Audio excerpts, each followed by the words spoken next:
마태복음 13장. 그날 예수님께서 집에서 나와 호숫가에 앉으셨습니다. 많은 사람들이 예수님의 주위에 몰려들었습니다. 그래서 예수님께서는 배에 올라가 앉으셨고 사람들은 호숫가에 그대로 서 있었습니다. 예수님께서 사람들에게 많은 것을 비유로 말씀하셨습니다. 농부가 씨를 뿌리러 나가 씨를 뿌리는데 어떤 씨는 길가에 떨어졌다. 그러자 새들이 날아와 씨를 모두 먹어버렸다. 어떤 씨는 흙이 별로 없고 돌이 많은 곳에 떨어졌다. 곧 싹이 났지만 흙이 깊지 않아서 해가 뜨자 시들어버렸고 뿌리가 없어서 곧 말라버렸다. 어떤 씨는 가시덤불에 떨어졌다. 가시덤불이 자라서 그 씨를 자라지 못하게 하였다. 어떤 씨는 좋은 땅에 떨어졌다. 열매를 맺었는데 어떤 것은 100배, 어떤 것은 60배, 또 어떤 것은 30배의 열매를 맺었다. 귀 있는 사람은 들어라. 제자들이 예수님께 와서 물었습니다. 왜 사람들에게 비유로 가르치십니까? 예수님께서 대답하셨습니다. 너희들에게는 하늘 나라의 비밀을 아는 것이 허락되었으나 다른 사람들에게는 그렇지 않다. 가진 사람은 더 많은 것이 주어져 풍부해질 것이다. 그러나 가진 것이 없는 사람은 있는 것마저 빼앗길 것이다. 그래서 내가 비유로 사람들에게 말한다. 그들은 보아도 보지 못하고 들어도 듣지 못하고 이해하지도 못한다. 따라서 이사야의 예언이 이 사람들에게 이루어지는 것이다. 너희는 들어도 깨닫지 못할 것이고 보아도 알아보지 못할 것이다. 이 백성들의 마음이 둔해졌고 귀는 듣지 못하고 눈은 감겨 있다. 그들이 눈으로 보고 귀로 듣고 마음으로 깨닫고 돌아와 내가 그들을 고치는 일이 없게 하려 함이다. 그러나 너희 눈은 보고 있으니 복되다. 너희 귀는 듣고 있으니 복되다. 내가 너희에게 진정으로 말한다.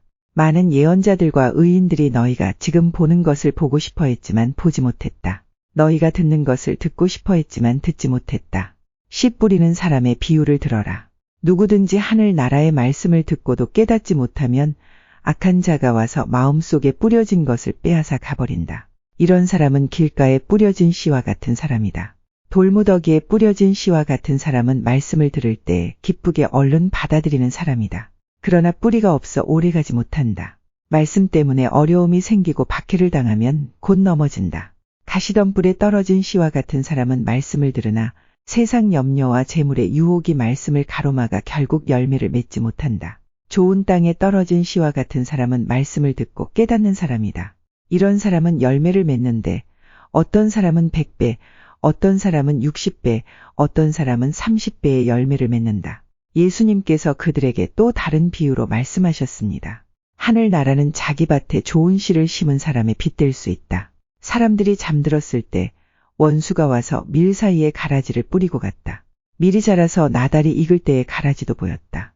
주인의 종들이 와서 말했다. 주인님, 밭에 좋은 씨를 뿌리지 않았습니까? 그런데 어디서 이런 가라지가 나왔을까요? 주인이 대답했다. 원수가 그랬구나. 종들이 주인에게 물었다. 저희가 가서 가라지를 다 뽑아버릴까요? 주인이 대답했다. 아니다. 너희가 가라지를 뽑을 때의 밀도 함께 뽑힐라. 추수할 때까지 함께 자라게 놔두어라. 추수할 때 내가 일꾼들에게 먼저 가라지를 거두어 묶어서 불에 태우고 밀은 거두어 곳간에 쌓으라고 하겠다. 예수님께서 또 다른 비유를 그들에게 말씀해 주셨습니다. 하늘 나라는 마치 겨자씨와 같다. 어떤 사람이 겨자씨를 가져다가 자기 밭에 심었다. 이 씨는 다른 어떤 씨보다도 작다. 그런데 완전히 자라면 다른 어떤 풀보다도 더 큰 식물이 된다. 그러면 하늘의 새들이 와서 그 가지에 둥지를 틀 수 있게 된다. 예수님께서 또 다른 비유를 그들에게 말씀해 주셨습니다. 하늘 나라는 누룩에 빗댈 수 있다. 여자가 누룩을 가져다가 밀가루 3포대에 섞어 넣었더니 반죽이 부풀어 올랐다. 예수님께서 이 모든 것들을 사람들에게 비유로 말씀해 주시고 비유가 아니면 아무것도 말씀하지 않으셨습니다. 이것은 예언자가 말한 것을 이루려고 하신 것입니다. 내가 입을 열어 비유를 말할 것이다. 이 세상이 세워질 때부터 지금까지 숨겨졌던 것을 말할 것이다. 그때 예수님께서 사람들에게서 떠나 집으로 들어가셨습니다. 제자들이 예수님께 와서 말했습니다.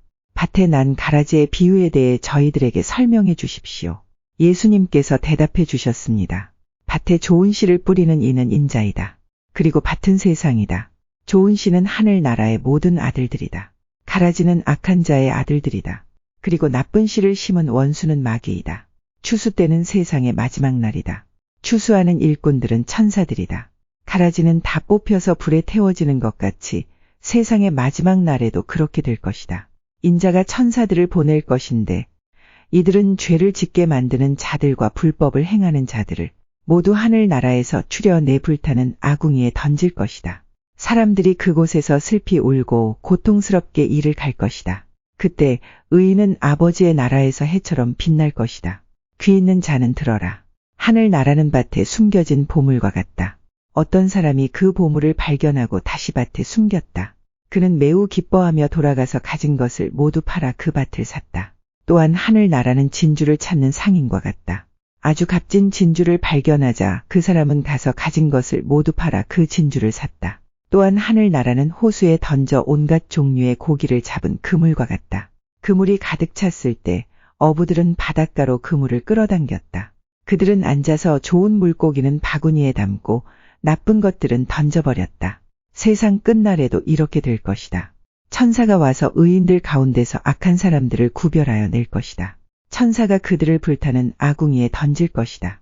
사람들이 그곳에서 슬피 울고 고통스럽게 이를 갈 것이다. 너희가 이 모든 것을 이해하겠느냐? 제자들이 예, 라고 대답했습니다. 예수님께서 제자들에게 말씀하셨습니다. 그러므로 하늘나라의 제자가 된 율법학자는 창고에서 새 것과 헌 것을 꺼내오는 집주인과 같다. 예수님께서 이 비유들을 다 말씀하시고 그곳을 떠나셨습니다. 예수님께서 고향에 가셔서 유대인의 회당에서 사람들을 가르치셨습니다. 사람들은 놀라서 말했습니다. 이 사람이 이러한 지혜와 기적을 베푸는 힘을 어디서 얻었을까? 이 사람은 목수의 아들이 아니냐? 그의 어머니는 마리아이고 동생들은 야고보, 요셉, 시몬 그리고 유다가 아니냐? 그리고 그의 누이들도 우리와 함께 있지 않은가? 그런데 이 사람이 이런 모든 것들을 어디서 터득했을까? 그들은 예수님을 믿으려고 하지 않았습니다. 예수님께서 그들에게 말씀하셨습니다. 예언자는 자기 고향이나 자기 집에서는 존경을 받지 못하나 거기 외에는 어디서나 존경을 받는다. 사람들이 믿지 않았기 때문에 예수님께서는 그곳에서 기적을 많이 베풀지 않으셨습니다. 마태복음 14장. 그때 헤롯 왕이 예수님에 대한 소식을 들었습니다. 헤롯이 신하들에게 말했습니다. 이 사람은 세례자 요한이다. 그가 죽었다가 다시 살아난 것이 틀림없다.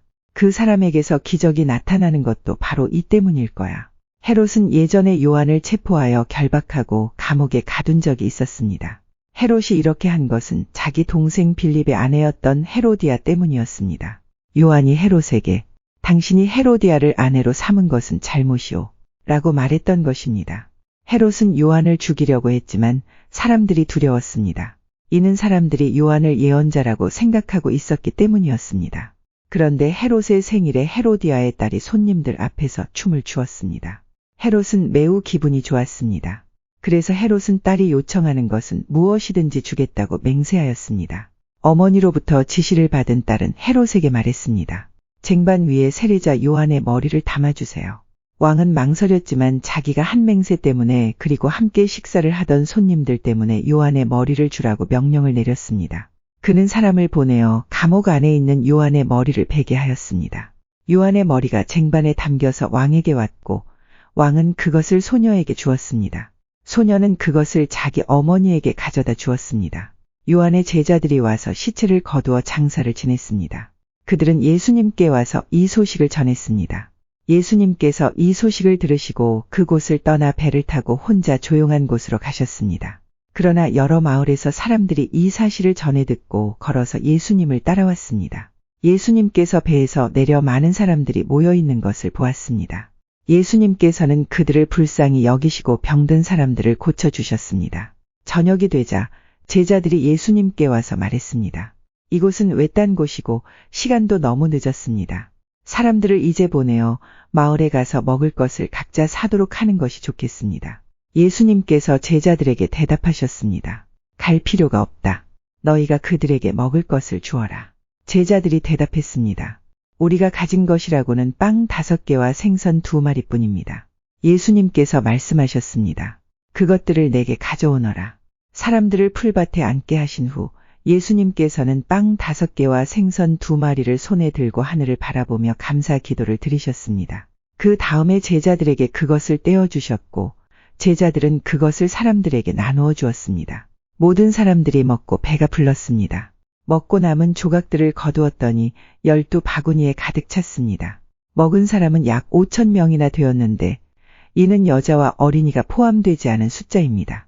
그 즉시 예수님께서는 제자들을 배에 타게 하시고 호수 건너편으로 먼저 가 있으라고 하셨습니다. 그동안에 예수님께서는 사람들을 되돌려 보내셨습니다. 사람들을 보내신 후 예수님께서는 기도하러 홀로 산 위에 올라가셨습니다. 그리고 저녁 때까지 그곳에 혼자 계셨습니다. 배는 이미 육지에서 멀리 떨어져 있을 때였습니다. 제자들은 큰 파도와 거친 바람으로 어려움을 겪게 되었습니다. 새벽 3시에서 6시 사이에 예수님께서 호수 위를 걸어서 제자들에게 오셨습니다. 제자들은 예수님께서 호수 위를 걸어오시는 것을 보고 겁에 질렸습니다. 그들은 유령이다 라고 소리쳤습니다. 너무 무서워서 비명을 지른 것입니다.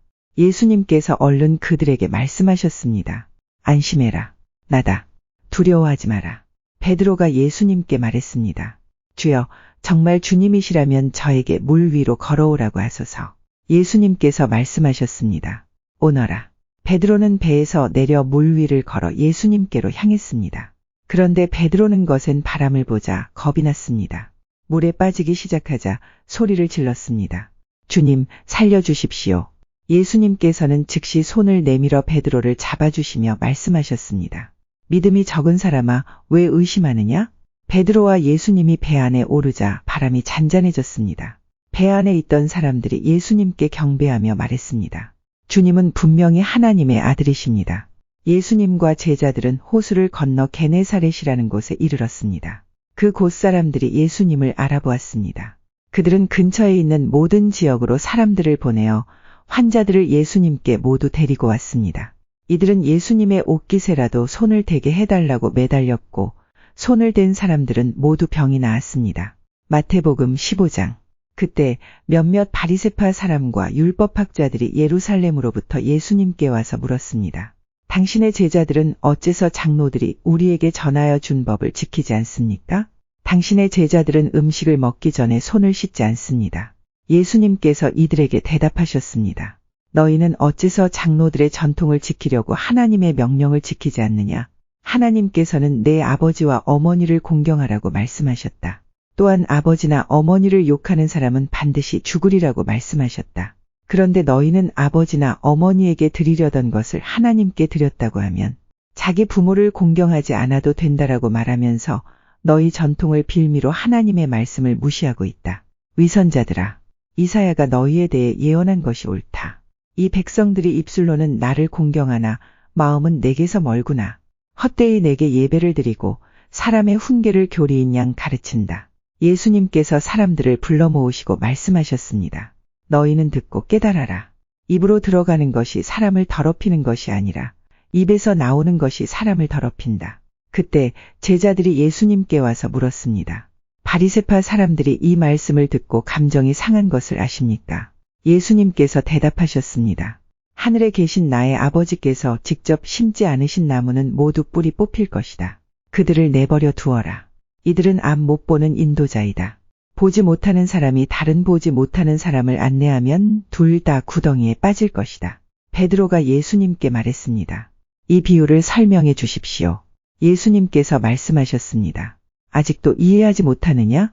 입으로 들어가는 것은 모두 배 속으로 들어갔다가 결국 뒤로 나가는 것을 모르느냐? 그러나 입에서 나오는 것은 마음에서 나온다. 이런 것들이 사람을 더럽게 만든다. 마음에서는 악한 생각, 살인, 간음, 음행, 도둑질, 거짓말, 그리고 비방이 나온다. 이러한 것들이 사람을 더럽게 만드는 것이다. 씻지 않은 손으로 먹는 것이 사람을 더럽히는 것이 아니다. 예수님께서 그곳을 떠나 두로와 시돈 지방으로 가셨습니다. 그런데 그 지역에 사는 어떤 가나안 여자가 예수님께 와서 소리쳤습니다. 주님, 다윗의 자손이여, 저를 불쌍히 생각하시고 도와주세요. 제 딸이 귀신 들려서 매우 고통받고 있습니다. 그러나 예수님께서는 그 여자에게 한마디도 대답하지 않으셨습니다. 제자들이 예수님께 와서 청했습니다. 저 여자를 돌려보내십시오. 우리를 따라다니면서 소리 지르고 있습니다. 예수님께서 대답하셨습니다.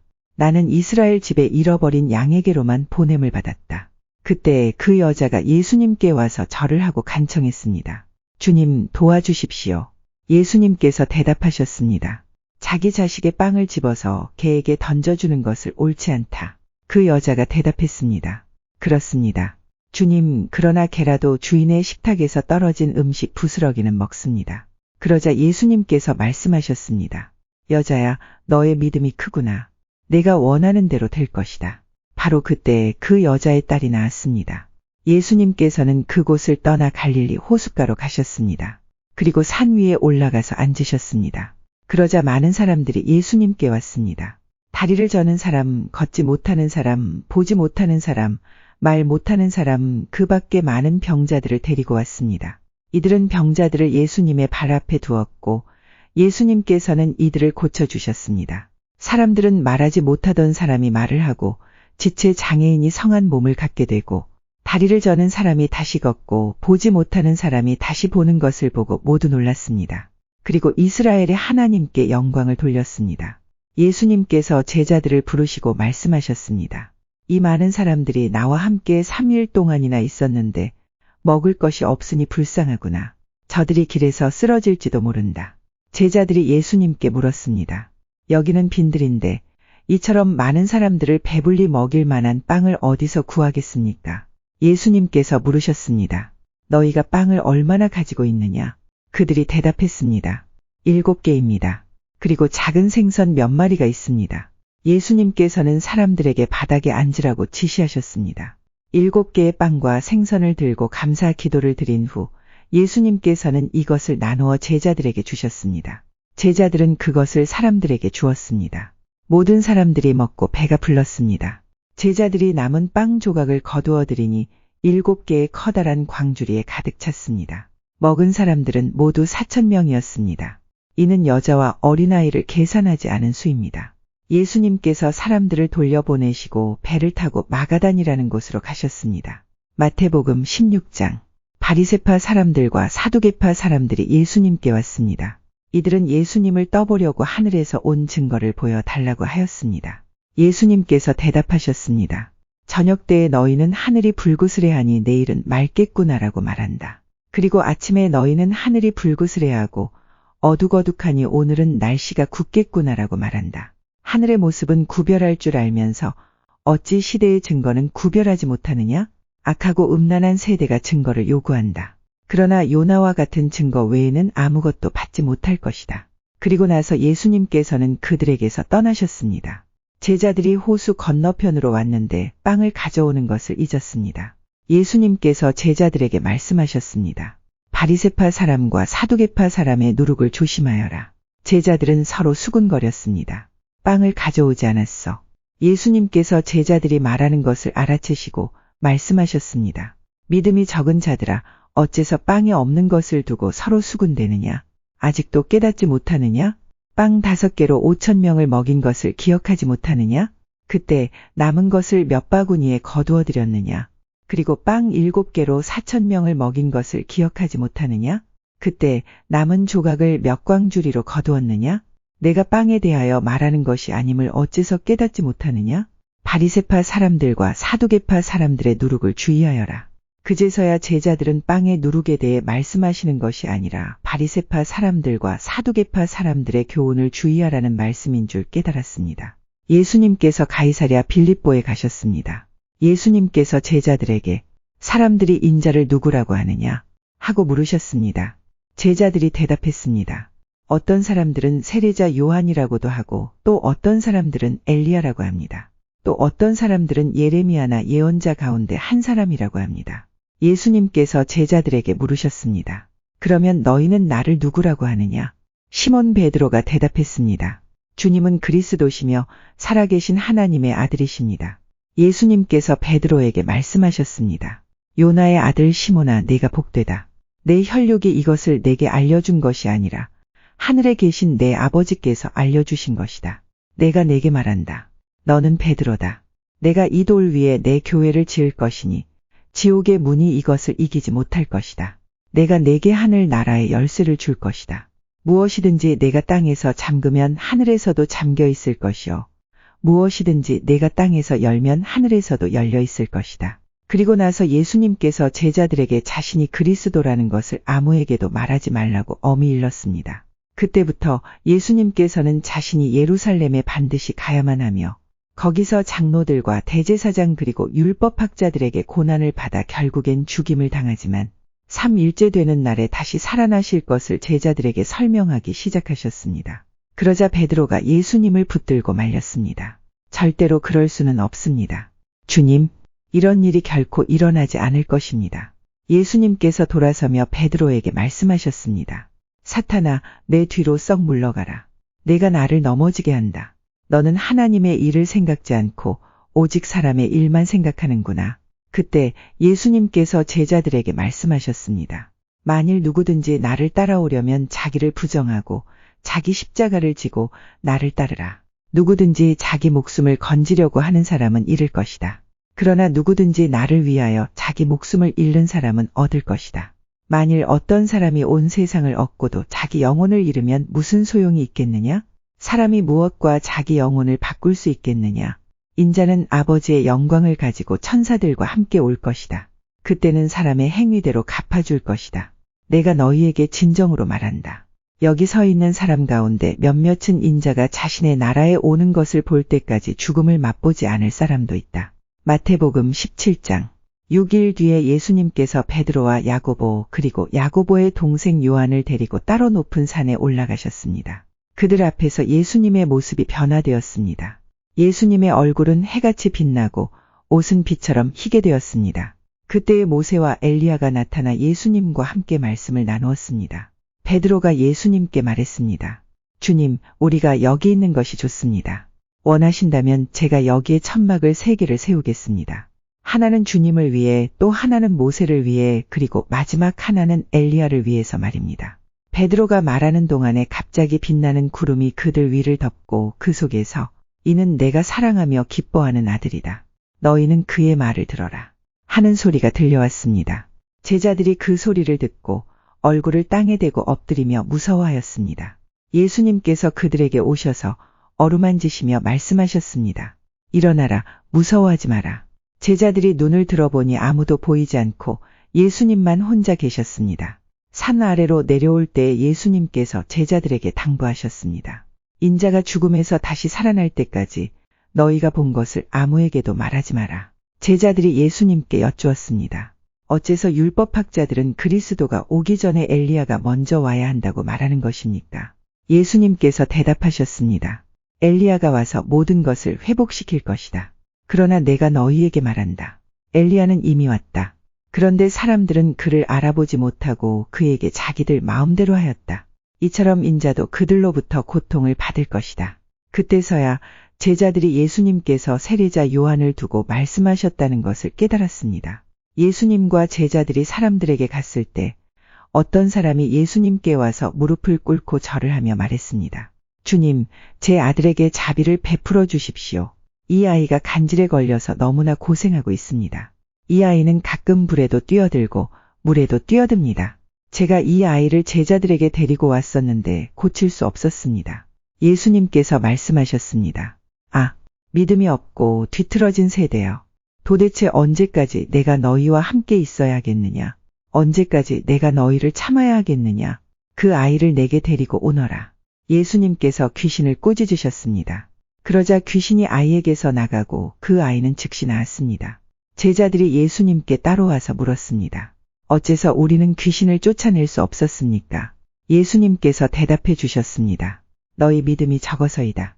내가 너희에게 진정으로 말한다. 너희에게 겨자씨 한 알만한 믿음이 있으면 이 산을 향하여 여기서 저기로 움직여라 말할 것이다. 그러면 산이 움직일 것이다. 너희가 못할 일이 아무것도 없을 것이다. 제자들이 갈릴리에 모여 있었을 때 예수님께서 그들에게 말씀하셨습니다. 인자가 사람들의 손에 넘겨질 것이고 사람들은 그를 죽일 것이다. 그러나 3일째 되는 날에 다시 살아날 것이다. 그러자 제자들은 몹시 슬퍼하였습니다. 예수님과 제자들이 가버니움에 이르렀을 때 성전세를 걷는 사람들이 베드로에게 와서 물었습니다. 당신네 선생님은 성전세를 내지 않습니까? 베드로가 대답했습니다. 내십니다. 베드로가 집에 들어가자 예수님께서 먼저 말씀을 꺼내셨습니다. 어떻게 생각하느냐?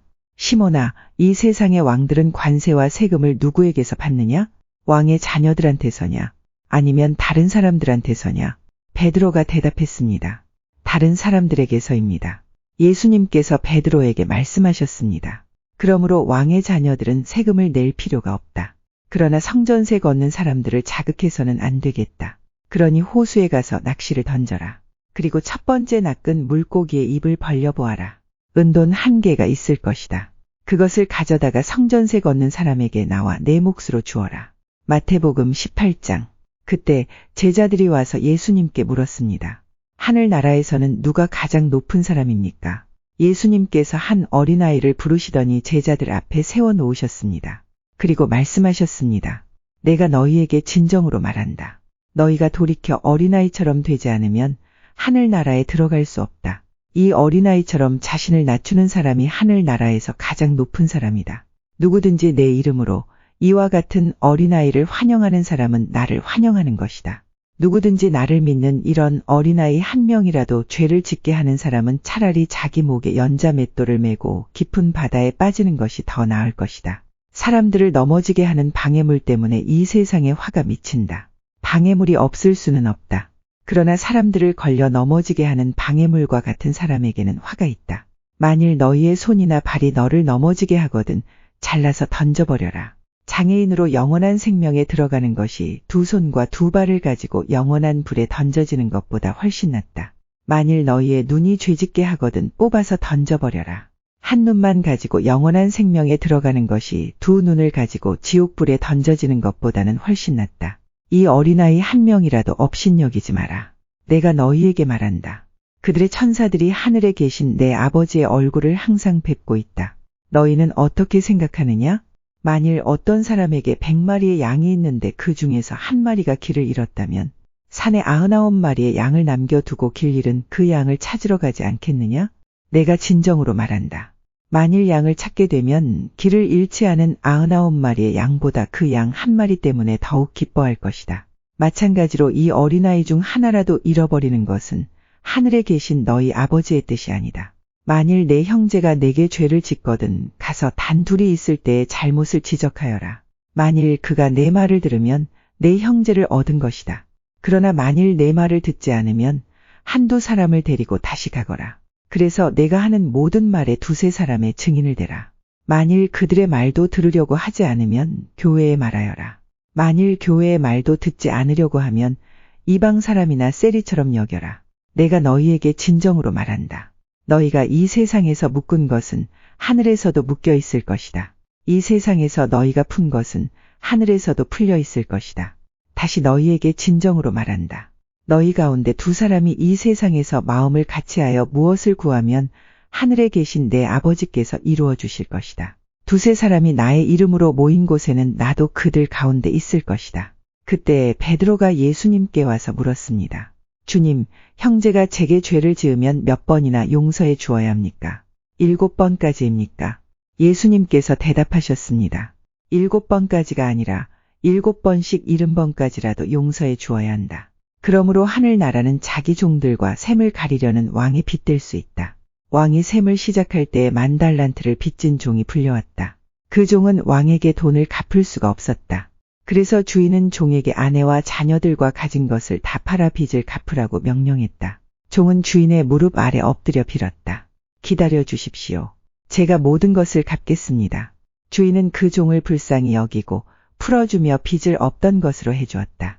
그런데 그 종이 나가서 자기에게 100데나리온을 빚진 동료를 만났다. 그는 동료의 멱살을 잡고 말했다. 나에게 빌린 돈을 어서 갚아라. 동료는 그 종의 무릎 아래 엎드려 빌었다. 기다려주게. 내가 모든 것을 갚겠네. 그러나 그 종은 들어주지 않았다. 가서 동료를 감옥에 넣고 자기에게 빚진 것을 다 갚을 때까지 갇혀있게 하였다. 다른 동료들이 이 광경을 보고 매우 딱하게 여겨 주인에게 가서 일어난 일을 자세히 말씀드렸다. 그러자 주인이 그 종을 불러 말했다. 이 약한 종아, 내가 나에게 빌기에 내가 내 모든 빚을 없던 것으로 해주었다. 내가 내게 자비를 베풀었던 것처럼 너도 내 동료에게 자비를 베풀어야 하지 않느냐. 그 주인은 매우 화가 나서 그 종을 감옥에 넣고 자기에게 빚진 것을 다 갚을 때까지 감옥에 있게 하였다. 이와 같이 너희가 형제를 마음으로부터 용서하지 않는다면 하늘에 계신 내 아버지께서도 너희에게 이같이 하실 것이다.